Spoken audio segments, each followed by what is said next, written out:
네, 뉴플리 오늘 제목은요. 한동훈 가장 비정상의 저질이다. 정치 인생 20년 결과물이 고작입니다. 이재명 민주당 대표 이 5번째 검찰 소환 임박했다라는 관측이 나오고 있죠.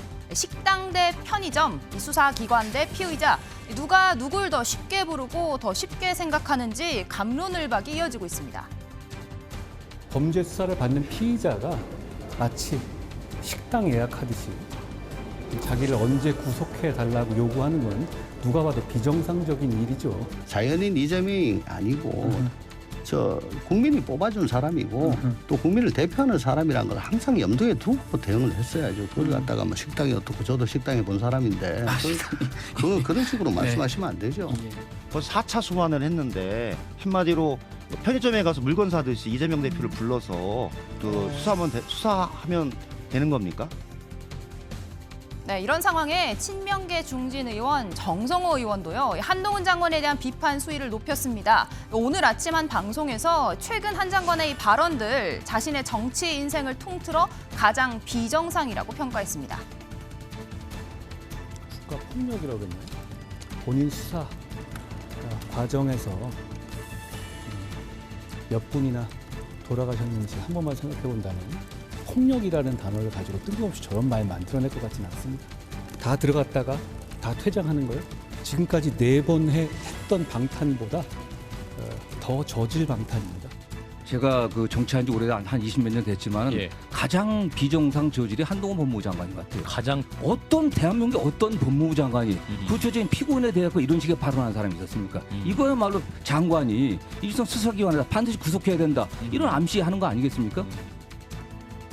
네, 한동훈 장관 회기 중 구속영장 청구는 검찰의 꽃놀이패 의도라는 지적에 대해서요. 민주당에게는 이재명 대표의 수사 혐의가 화투 게임 같은 것인지 모르겠다라면서 오늘 아침 정성호 의원의 발언에 대해서 이렇게 맞받아쳤습니다.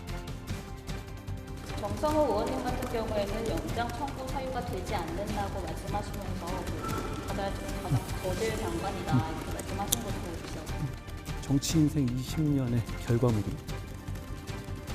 고작 토착 비리 범죄를 옹호하고 수사를 방해하는 것이라는 거 본인 스스로도 참 안타깝게 생각하실 것 같습니다. 그리고 정성호 의원은 지난번에 정진상 특별위원회 해서 대단히 부적절한 행동을 하셨고 그것에 대해서 직접 사과하신 바가 있죠. 그 사과는 그 순간 모면하기 위한 거였던 것 같네요.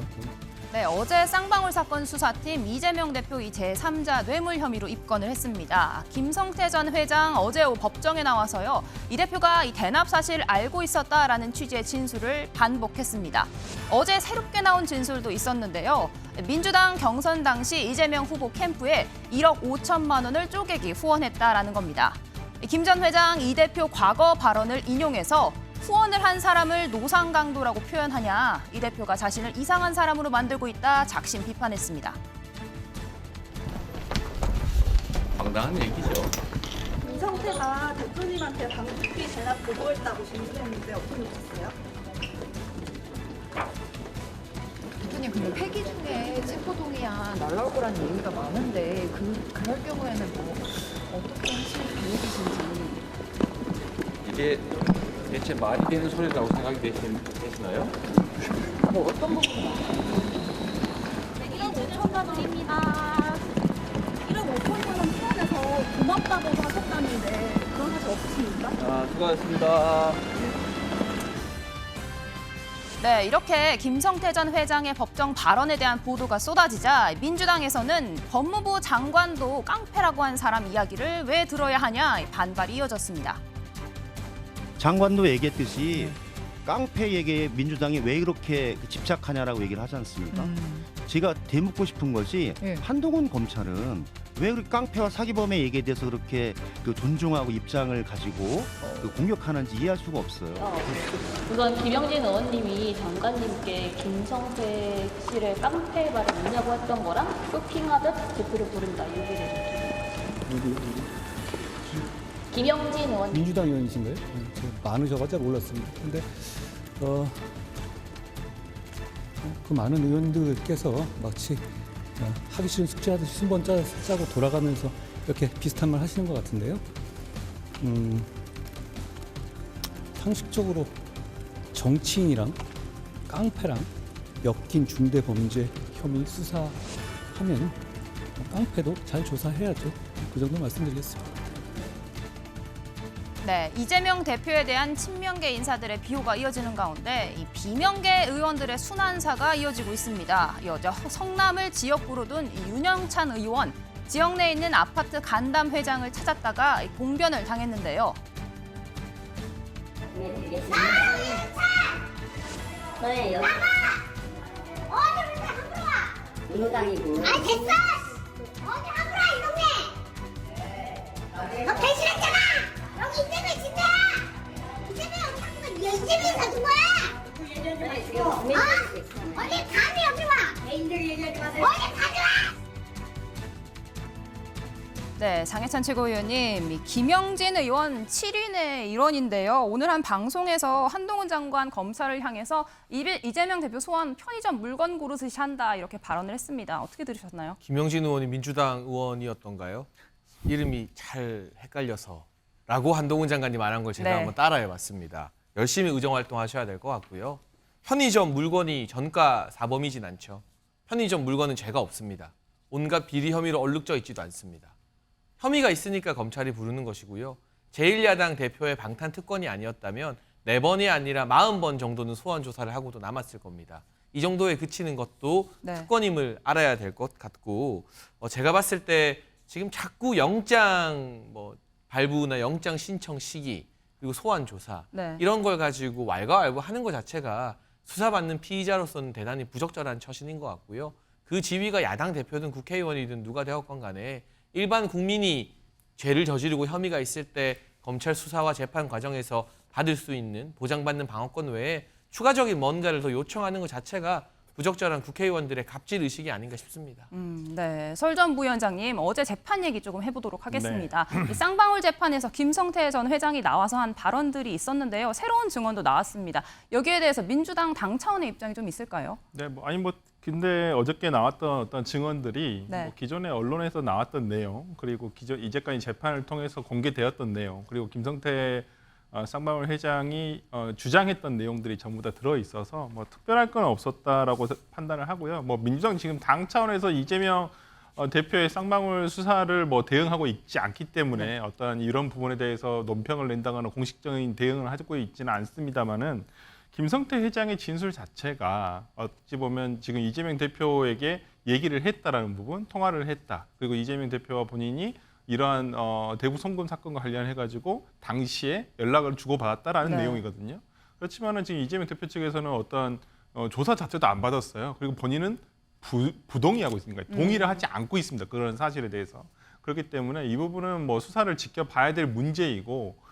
저는 이건 김성태 회장이 지금 일방적인 주장을 하고 있다. 그리고 이것이 어떤 추후에 우리가 재판 과정을 통해서 진실 규명이 되겠지만은 어떠한 객관적인 사실을 뒷받침해서 하는 주장인지에 대해서도 상당히 의구심이 있는 건 사실이거든요. 그렇기 때문에 저는 어저께 김성태 회장이 재판에서 했던 내용은 기존의 주장을 되풀이한 거에 불과하고 그것이 곧 이재명 대표의 대북 송금 사건과 직접적이고 결정적인 증언이 될 수는 없다라고 판단을 하고 있습니다. 네, 기존에 나온 진술의 반복이다 말씀해 주셨는데요. 앞서 보신 윤영찬 의원의 지역구에서 벌어진 일처럼요. 이재명 대표의 일부 강성 지지층의 행동, 이 논란이 계속되고 있습니다. 온라인상에서 지금 이 대통령 탄핵론 이 키워드가 퍼지고 있다라고 하는데요. 민주당 내에서도 우려의 목소리가 나오고 있습니다. 대한민국 국민 중에 윤석열 정부가 퇴진해야 된다. 그만둬야 된다. 물러나야 된다. 이렇게 생각하는 사람들이 꽤 많이 있어요. 아, 그래요? 네. 우리 김 변호사님 그런 얘기 못 들어보셨습니까? 저는 그거를 개인적으로 이제 우리가 광화문 집회에서 주장하거나 요구하거나 외칠 수는 있지만 의원이나 우리 정당이 추진하기에는 아직까지는 조금 저는 무리 아닌가 싶고요. 네, 조금 무리 아닌가 싶다 이야기했지만 장해창 최고위원님, 이 김용민 의원의 SNS 내용입니다. 민주당 168석으로 탄핵 발의하자, 단독으로 가능하다 이런 입장문을 올렸는데 어떻게 보십니까? 남양주 주민들은 김용민 의원을 탄핵하고 싶지 않을까요? 대체 국회의원으로서 무슨 일을 하는지는 도통 모르겠는데 대통령 탄핵 이야기만 열심히 하고 주말에도 보면 남양주보다는 대통령 탄핵하자는 정권 퇴진 집회에 항상 가 있으신 것 같더라고요. 어디 한번 해볼 테면 해봐라. 국민의 역풍이 두렵지 않느냐라는 말씀을 제가 드리고 싶고요. 민주당이 과거 박근혜 정부 탄핵으로 재미를 본 이후에 계속 틈만 나면 탄핵 이야기를 하죠. 이상민 행안부 장관 탄핵 어떻게 됐습니까? 헌재에서 진보 성향 재판관 포함한 9대0 만장일치 기각 판정이 나왔습니다. 그러고도 아직 정신을 못 차렸다니 총선까지 탄핵만 계속 도돌이표 불러준다면 국민의힘 입장에서는 민주당의 이 같은 탄핵 전략이 오히려 반가울 뿐입니다. 네, 마지막 질문입니다. 설주한 부위원장님. 네. 정성호 의원 정치 인생 20년 언급을 하면서 한동훈 장관에 대해 굉장히 날선 비판을 했습니다. 네. 저질이다, 비정상이다 이런 표현 어떻게 들으셨나요? 그러니까 조홍천 의원이 얼마 전에 인터뷰에서 그 한동훈 장관에 대한 사자성어를 하는데 재승박덕이다. 그러니까 참 재주는 많은데 덕이 없다라는 표현을 하셨거든요. 그러니까 뭐 지금 저는 한동훈 장관이 이게 국회에 나오실 때 항상 이렇게 뭐 도어스태핑 같이 하시는 발언이 법무부 당의 대변인이신가라는 생각이 들 정도로 정치적 발언이 기존의 어떤 정무직 장관, 어떤 정무직 공무원 장관으로서의 비교를 해 보더라도 상당히 정무적 발언이 많다라고 생각을 하거든요. 뭐 굳이 일일이 이러한 정치적인 이슈에 대해서 또박또박 얘기를 하시는 것도 그렇고 뭐 상임위 안에서야 저는 뭐 충분히 그러실 수 있다 보는데.